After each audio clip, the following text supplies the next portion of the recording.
New at 10, President Donald Trump orders an English language requirement for truck drivers in one of his newest executive orders. While the proficiency in reading and writing English is already law, a new order is to properly enforce the requirement. WGEM's Zeke Shapiro is live at a truck stop in West Quincy tonight to show us how local trucking companies feel about the president's order.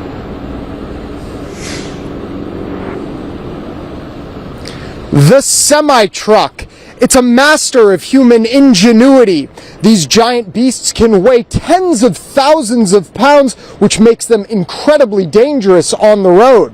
Local tri-state trucking companies I spoke with told me that they're in favor of President Trump's new order to keep the roads safe.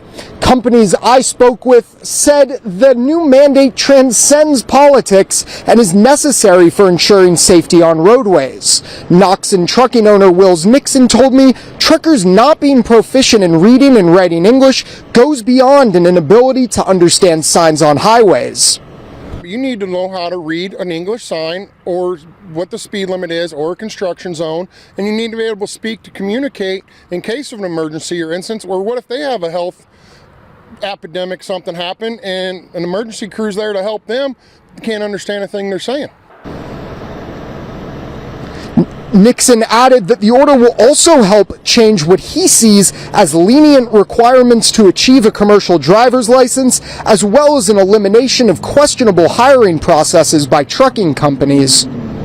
There's people that were getting a hefty dollar to fly these people in, fill out their paperwork, shove them through a so-called driving school that's been proven bogus, and throw them down the road for cheap labor that a lot of it's been reimbursed by our tax dollars on top of it.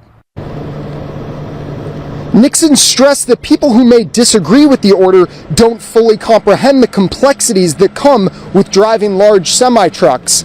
At the end of our conversation today, Nixon told me a story about a fellow trucker of his who went for a few years to become a trucker in the Middle East. He told me that that trucker told him that the first few weeks of his training to be a trucker out there were intensive language courses so that trucker could properly understand the street signs in that region. Live in West Quincy, Missouri, Zeke Shapiro, WGEM News.